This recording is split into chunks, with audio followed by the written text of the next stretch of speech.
ಈ ನಡುವೆ ಕೇಂದ್ರ ಗೃಹ ಇಲಾಖೆಯಿಂದ ಗಡಿಯಲ್ಲಿ ಹೈ ಅಲರ್ಟ್ ಜೊತೆಗೆ ಕರಾವಳಿ ಪಡೆಗಳಲ್ಲೂ ಕೂಡ ಅಲರ್ಟ್ ಅನ್ನು ಘೋಷಣೆ ಮಾಡಿರ್ತಕ್ಕಂಥ ವಿಚಾರ. ಎಲ್ಲ ಕೋಸ್ಟಲ್ನಲ್ಲೂ ಬಿ ಕೇರ್ಫುಲ್ ಅಂತ. ಕರ್ನಾಟಕದ ಕರಾವಳಿಯಲ್ಲೂ ಕೂಡ ಕಾವಲು ಪಡೆ ಗಸ್ತು ತಿರುಗ್ತಾ ಇದೆ. ನೇವಿ ಕೋಸ್ಟ್ ಗಾರ್ಡ್ ಮತ್ತು CSP 247 ಕಣ್ಗಾವಲಿದೆ. 3 ಠಾಣೆ, 3 ಜಿಲ್ಲೆ, ಅಂದರೆ ನಿಮಗೆ ಉತ್ತರ ಕನ್ನಡ, ಉಡುಪಿ ಮತ್ತು ದಕ್ಷಿಣ ಕನ್ನಡ 3 ಜಿಲ್ಲೆ, 9 ಠಾಣೆ, 13 ಸ್ಪೀಡ್ ಬೋಟ್ ಗಸ್ತಂತೆ.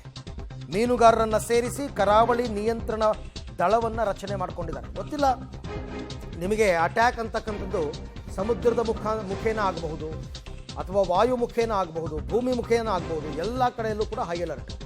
ಈಗ ಉಡುಪಿನಲ್ಲಿ ಕೂಡ, ಉಡುಪಿ ಅಂತಲೇ ಅಲ್ಲ, ಕರಾವಳಿ ಕೋಸ್ಟಲ್ ಎಲ್ಲೆಲ್ಲಿ ಬರುತ್ತೆ ಎಲ್ಲ ಕಡೆಯಲ್ಲಿ ಕರಾವಳಿ ಕಾವಲು ಪಡೆಯವರು ಈಗ ಬಿಗಿ ಬಂದೋಬಸ್ತನ್ನು ಮಾಡಿಕೊಂಡಿದ್ದಾರೆ.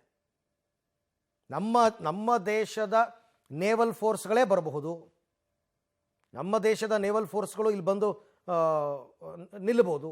ಅದಕ್ಕೆ ಎಲ್ಲ ಕಡೆಯಲ್ಲೂ ಕೂಡ ತಯಾರಿಗಳಾಗ್ತಾ ಇದೆ. ಒಟ್ಟಿನಲ್ಲಿ ಯುದ್ಧ ಸಿದ್ಧತೆಗಳಂತೂ ನಡೀತಾ ಇದೆ. ಎಲ್ಲ ಕಡೆಯಲ್ಲೂ ಹೈ ಅಲರ್ಟ್ ಘೋಷಣೆಯಾಗಿದೆ. ಕರಾವಳಿ ಭಾಗದಲ್ಲಿ ಹೈ ಅಲರ್ಟ್. 3 ಜಿಲ್ಲೆಗಳು ಬರ್ತವೆ ಕರ್ನಾಟಕದಲ್ಲಿ, ಒಟ್ಟು ಕೋಸ್ಟಲ್ ಇರ್ತಕ್ಕಂಥದ್ದು ಉತ್ತರ ಕನ್ನಡ, ಉಡುಪಿ ಮತ್ತು ದಕ್ಷಿಣ ಕನ್ನಡ. ಈ ಎಲ್ಲ ಭಾಗದಲ್ಲೂ ಕೂಡ ಭಾರೀ ಮುನ್ನೆಚ್ಚರಿಕೆ, ಕಟ್ಟೆಚ್ಚರವನ್ನು ತಗೊಳ್ಳಲಾಗಿದೆ. ಕಾಶ್ಮೀರದ ಪಹಲ್ಗಾಮ್ನಲ್ಲಿ ನಡೆದಂತಹ ಉಗ್ರರ ಅಟ್ಟಹಾಸದ ನಂತರ ದೇಶದ ಎಲ್ಲ ಗಡಿಗಳಲ್ಲೂ ಕೂಡ ಕಟ್ಟೆಚ್ಚರ ವಹಿಸಲಾಗಿದೆ. ದಕ್ಷಿಣ ಭಾರತ ಸೇಫ್ ಅಂತೇಳಿ ಕರೀತಾರೆ, ಆದರೂ ಕೂಡ ಇಲ್ಲಿ ಮೈ ಮರೆಯೋ ಹಾಗಿಲ್ಲ, ಸಮುದ್ರ ಇದ್ರೂ ಕೂಡ. ಹಾಗಾಗಿ ಈ ಸಮುದ್ರವನ್ನು ಕಾಯಲಿಕ್ಕೆ 3 ವಿಭಾಗಗಳನ್ನಾಗಿ ಮಾಡಿಕೊಳ್ಳಲಾಗಿದೆ. ನೇವಿ, ಕೋಸ್ಟ್ ಗಾರ್ಡ್ ಮತ್ತು ಕರಾವಳಿ ಕಾವಲು ಪೊಲೀಸ್ ಅನ್ನುವಂಥದ್ದು.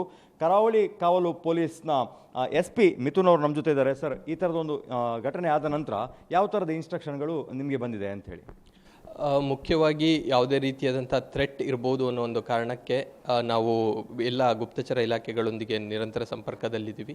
ಮತ್ತು ಅಷ್ಟೇ ಅಲ್ಲದೆ ಇಂಡಿಯನ್ ಕೋಸ್ಟ್ ಗಾರ್ಡ್ ಅವ್ರ ಜೊತೆಗೆ ನಿರಂತರ ಸಂಪರ್ಕದಲ್ಲಿದ್ದೀವಿ. ಅವ್ರ ಜೊತೆ ಮಾಹಿತಿಯನ್ನು ಹಂಚಿಕೆಯನ್ನು ಕೂಡ ಮಾಡ್ತಾ ಇದ್ದೀವಿ. ಅಷ್ಟೇ ಅಲ್ಲದೆ ನಮ್ಮ ಕರಾವಳಿ ತೀರದಲ್ಲಿರುವಂತಹ ಗ್ರಾಮಗಳಲ್ಲಿ ಅಲ್ಲಿನ ಗ್ರಾಮಸ್ಥರಿಗೆ ಜೊತೆಗೆ ಒಂದು ಭೇಟಿ ಮಾಡಿ ಅವರ ಜೊತೆಗೆ ಒಂದು ಸಭೆಗಳನ್ನು ನಡೆಸಿ ಯಾವುದೇ ರೀತಿಯ ಅನುಮಾನಾಸ್ಪದ ವ್ಯಕ್ತಿಗಳು ಅಥವಾ ಚಟುವಟಿಕೆಗಳ ಬಗ್ಗೆ ನಮಗೆ ಮಾಹಿತಿಯನ್ನು ಒಂದು ಶೇರ್ ಮಾಡುವಂಥ ರೀತಿಯಲ್ಲಿ ಅವರಿಗೆ ಕೂಡ ಒಂದು ನಿರ್ದೇಶನವನ್ನು ನೀಡಿರ್ತೀವಿ. ನಾರ್ಮಲ್ ನಿಮ್ಮ ಗಸ್ತು ಹೇಗಿರ್ತದೆ ಮತ್ತು ಈ ಟೈಮಲ್ಲಿ, ಕ್ರೂಷಿಯಲ್ ಟೈಮಲ್ಲಿ ಹೇಗಿರ್ತದೆ ಅಂತ?